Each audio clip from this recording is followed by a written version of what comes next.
ओम क्लीम कृष्णाय नमः। दोस्तों, पुत्रदा एकादशी पौष मास के शुक्ल पक्ष की एकादशी को पुत्रदा एकादशी कहा जाता है और इस एकादशी का व्रत धारण करने से भगवान श्री हरि विष्णु की असीम कृपा प्राप्त होती है, संतान प्राप्ति की कामना पूर्ण होती है। जैसे कि इस एकादशी के नाम से ही पता चल रहा है, पुत्रदा अर्थात पुत्र देने वाली एकादशी। तो वंश वृद्धि के लिए, वंश के विस्तार के लिए पुत्रदा एकादशी का व्रत अवश्य करना चाहिए।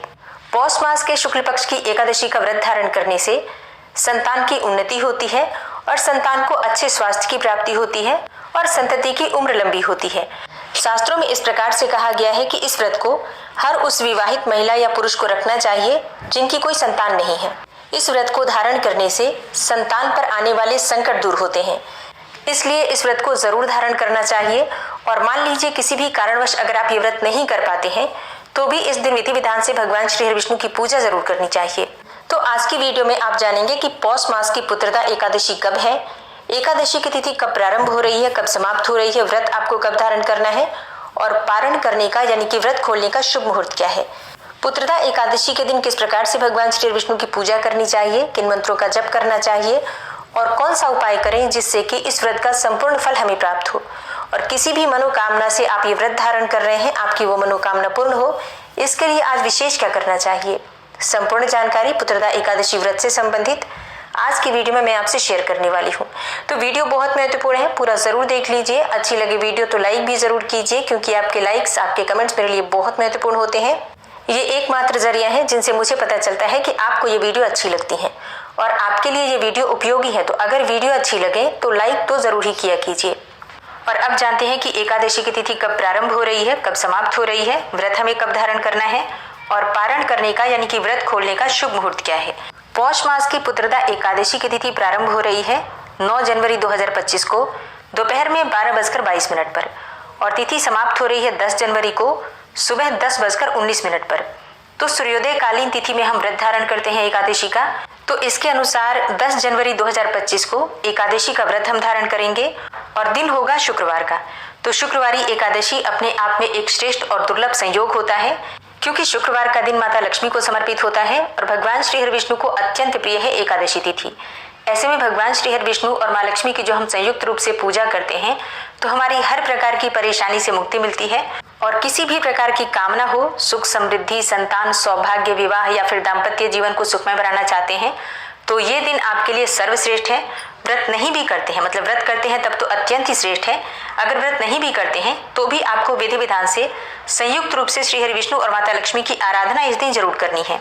10 जनवरी को सूर्योदय काल का समय है सुबह 7:14 पर और सूर्यास्त का समय होगा शाम को 5:54 पर। राहु काल जो कि अशुभ काल होता है, इस समय में कोई भी शुभ कार्य नहीं करना चाहिए और वो समय आपको प्राप्त हो रहा है सुबह 11:14 से दोपहर में 12:34 तक। अब बात करें शुभ मुहूर्त के बारे में, जो कि अभिजीत मुहूर्त होता है 12:13 से, मतलब दोपहर में 12:13 से दोपहर में 12:55 तक। इस समय में आप कोई भी शुभ कार्य कर सकते हैं। दूसरा शुभ मुहूर्त होता है अमृत काल का, जो कि 11:29 पर सुबह प्रारंभ होगा और मतलब दोपहर में 12:13 से दोपहर में 12:55 तक। मुहूर्त होता है अमृत काल का, जो कि 11:29 पर सुबह प्रारंभ होगा और 12:59 तक दोपहर में रहेगा। इस समय में भी अगर आप पूजा पाठ करते हैं, मंत्र साधना करते हैं, दान देते हैं तो ये सबसे श्रेष्ठ समय होता है।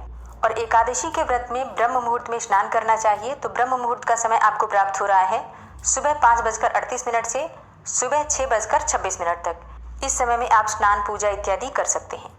और अब जानते हैं कि पारण का यानी कि व्रत खोलने का शुभ मुहूर्त क्या है।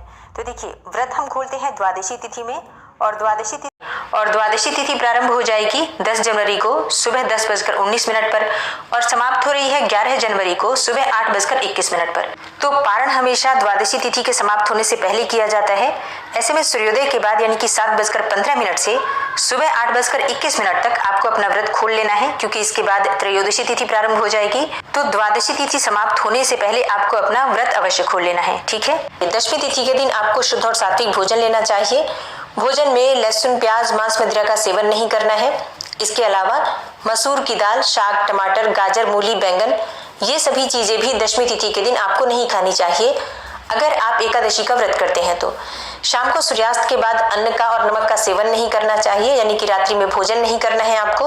अगर संभव हो तो रात्रि में भूमि पर शयन करना चाहिए और ब्रह्मचर्य का पूर्ण रूप से पालन करना अत्यंत आवश्यक है। इसके बाद अगले दिन यानी कि एकादशी के दिन प्रातःकाल जल्दी उठ जाइए। नित्य कर्मों से निवृत्त होकर आपको स्नान करना है। तो शास्त्रों के अनुसार गंगा इत्यादि कोई पवित्र नदी हो तो ऐसे नदियों में स्नान करने का महत्व है। अगर ऐसा संभव नहीं हो, कोई आसपास जलाशय न हो, कोई पवित्र नदी न हो, तो घर में भी गंगा जल मिश्रित जल से आप स्नान कर सकते हैं। इसके बाद साफ स्वच्छ वस्त्र धारण करके सबसे पहले भगवान सूर्यदेव को जल दीजिए। उसके बाद अपने घर के मंदिर में भगवान श्री विष्णु के सामने शुद्ध घी का दीपक जलाकर विधि विधान से उनकी पूजा करनी चाहिए। भगवान श्री विष्णु के सामने शुद्ध घी का दीपक जलाकर सबसे पहले आपको अपने व्रत का संकल्प लेना है। हाथ में जल और पुष्प लेकर व्रत का संकल्प लीजिए कि आज आप पुत्रदा एकादशी का व्रत धारण कर रहे हैं। व्रत में जाने अनजाने कोई भी भूल चूक हो जाए तो इसके लिए क्षमा प्रार्थना कर लीजिए और भगवान श्री विष्णु से प्रार्थना कीजिए कि आपका व्रत निर्विघ्न पूर्ण हो। इसके बाद आपके हाथ में जो सामग्री है भगवान श्री विष्णु के चरणों में अर्पित कर दीजिए। फिर भगवान श्री विष्णु का अभिषेक कीजिए। अगर आपके पास शालिग्राम की शिला हो या फिर लड्डू गोपाल जी हो या भगवान श्री विष्णु का कोई भी स्वरूप हो तो सबसे पहले उनका पंचामृत से अभिषेक करना चाहिए। फिर पीले रंग के वस्त्र धारण करवाइए, यज्ञोपवीत अर्पित कीजिए और इसके बाद धूप दीप पुष्प इत्यादि अर्पित करके विधि विधान से भगवान श्री विष्णु की पूजा कीजिए। आज के दिन लड्डू गोपाल की पूजा करना अत्यंत श्रेष्ठ माना जाता है। भगवान श्री कृष्ण के बाल स्वरूप लड्डू गोपाल की पूजा करने से संतान प्राप्ति में आ रही बाधाएं दूर होती हैं और संतान को उन्नति की प्राप्ति होती है, अच्छे स्वास्थ्य की प्राप्ति होती है, दीर्घायु की प्राप्ति होती है, जीवन में सफलता की प्राप्ति होती है। तो अपनी संतान की उन्नति के लिए भी या फिर संतान की प्राप्ति के लिए भी आपको लड्डू गोपाल की पूजा करनी चाहिए। अगर लड्डू गोपाल जी आपके घर में नहीं है तो भगवान श्री विष्णु की पूजा करते समय आपको अपने मन में मानसिक रूप से लड्डू गोपाल के चित्र का ध्यान करना है और फिर उन्हें माखन मिश्री का भोग अर्पित करना है। पूजा करते समय ओम क्लीम कृष्णाय नमः, ओम नमो भगवते वासुदेवाय नमः या ओम नमो नारायणाय नमः इस प्रकार से मंत्र जप करते हुए पूजा कर लीजिए और पूजा पूर्ण करके भगवान श्री विष्णु की आरती कर लीजिए। अब जैसे कि अगर आपने एकादशी का व्रत धारण कर रखा है तो पूजा करने के बाद आप फलाहार कर सकते हैं, फल इत्यादि ले सकते हैं या फिर चाहे तो निर्जल व्रत भी धारण कर सकते हैं। ये पूरी तरह से आपकी अपनी इच्छा पर निर्भर करता है। फल अगर आप लेना चाहते हैं तो कोई सा भी फल खा सकते हैं, दूध पी सकते हैं, फलों का रस ले सकते हैं, जूस पी सकते हैं। इस प्रकार से फलाहार और जलाहार के द्वारा आप एकादशी का व्रत धारण कर सकते हैं। और जो भक्त व्रत नहीं धारण कर रहे हैं, सुबह की पूजा करने के बाद आप सात्विक भोजन ले सकते हैं। भोजन में लहसुन प्याज इत्यादि मत लीजिए और चावल का सेवन आज आपको नहीं करना है।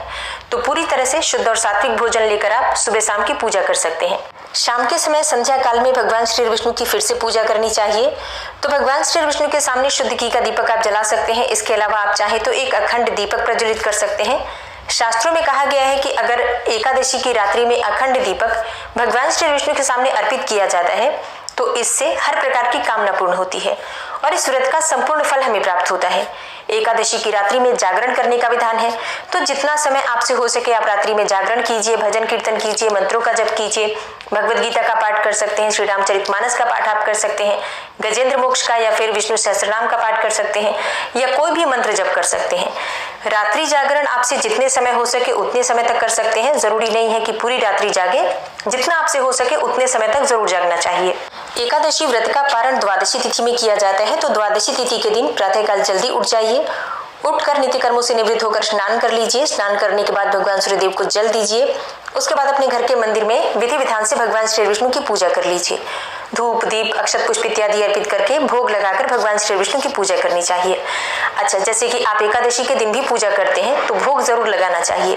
भगवान को आप किसी भी चीज का भोग लगा सकते हैं, फलों का भोग लगा सकते हैं, माखन मिश्री का भोग लगा सकते हैं या फिर मिठाइयों का भोग लगा सकते हैं, मखाने की खीर बनाकर भी भोग लगा सकते हैं, जो भी आपके पास उपलब्ध हो।